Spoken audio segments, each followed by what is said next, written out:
big concern, of course, is whether or not the US is going to hit the debt ceiling and what kind of domino impact it's going to have on world markets. But that aside, just wanted you to assess the micros here back home.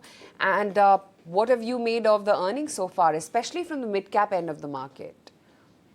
Hi, good morning. I think when you talk about it, I think obviously the biggest rally what we've seen in India is obviously one or two major factors. Is one is obviously softening of the crude prices, I think, which is most important for us, and I think we've seen that which are interlinked, all the three things, be it inflation, be your the GDP, or be in terms of how your CAD numbers would be. So I think all these three things are interlinked. So if I look at that perspective, the softer crude prices for India augurs very well.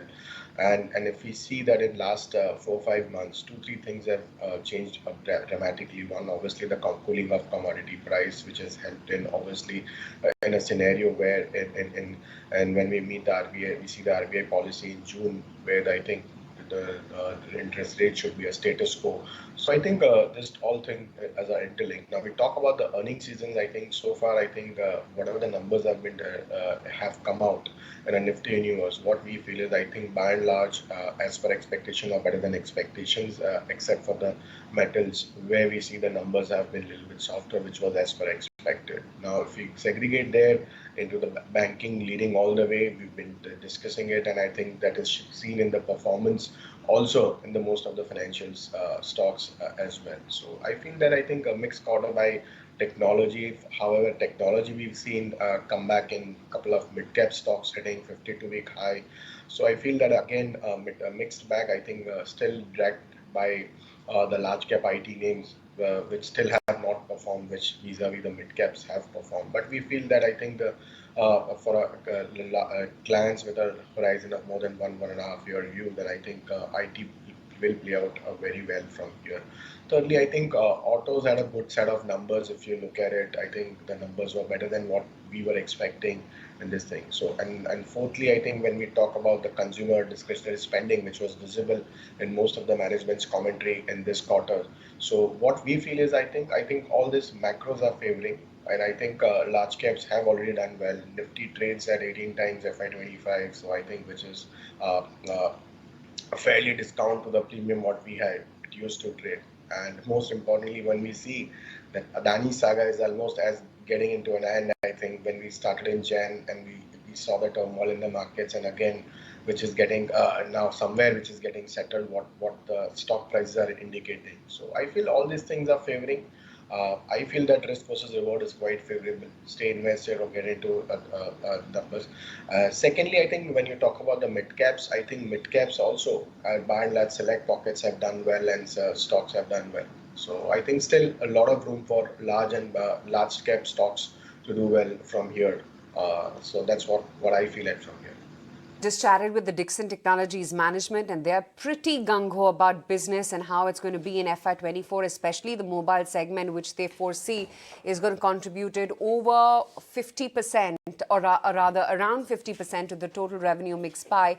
And they're saying that the mobile segment is going to double in revenues in FY24. So that's Dixon Technologies. Rahul, just wanted your own perspective on how this Make in India within the electrical segment story is going to pan out, and whether these stocks could be what perhaps railways and defense were a year and a half back. I think if you look at the Dixon Technologies performance, I think post listing the stock has done a blockbuster. But obviously, as Nikunj was pointing out that I think the valuation remains a challenge. But if you look at in terms of market cap, then it looks cheaper than I think a few players on a listed space, where if some investor wants to, these are the high growth companies and where we see. So my sense is I think still, but if you want to create some kind of an allocation in a portfolio, I think where you have very limited choice in this segment, and so I think Dixon is a prominent player into it.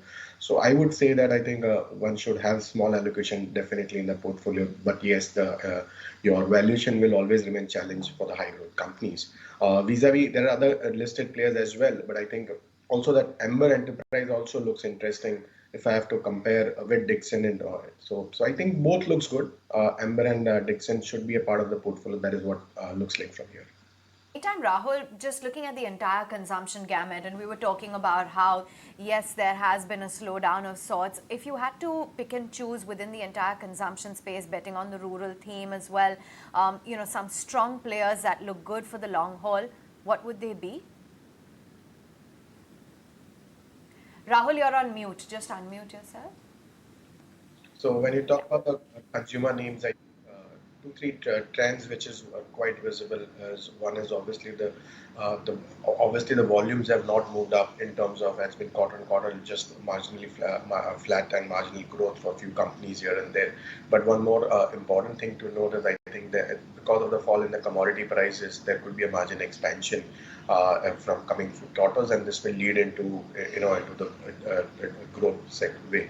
Secondly, I think if I have to talk about the companies which which have delivered their numbers or which looks interesting from here, I think in FMCG space, I think one is I think Tata Consumer, the which we like, and I think obviously the valuations for most of the FMCG companies have been expensive, and I think that's also one of the reason I think where the investors have been nervous giving this kind of a high P which they used to command. So, but I think where the transformation of this Tata Consumer is into two three segments, improving their distribution network and launching a new products and segments as well. So I feel that again risk again on the rewards in entire FMCG play. I think this could be one of the better performer than rather than others.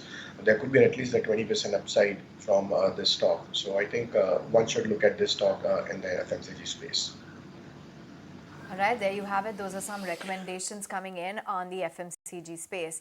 We wanted to get in your thoughts then on the capital goods space. On the one side, you've got Siemens, which is clearly getting a big thumbs down on the back of all of the news that's come in. Valuations, according to the market experts, aren't at par. And then there's L&T. Recently, they've reiterated their revenue growth guidance as well as their order flow guidance, saying that all of this is going to be achievable. Are you very selective when it comes to the capital goods space? Any particular stocks you'd like to?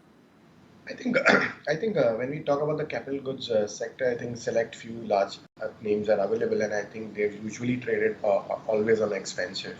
So we've never gotten a cheaper valuation. So if you have to select, if you have to get into names like Siemens or L&T or Cummins on that matter, and I think when we talk about select stocks, what we from here, I think all the three looks very interesting from my perspective.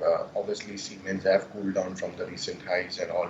Obviously, that looks interesting. Cummins remains our top bets for investments. And thirdly, I think L&T, I think you get a full-fledged investment into the overall bouquet. Then I think L&T also offers well. So I think I would advise. I think the trends have been positive.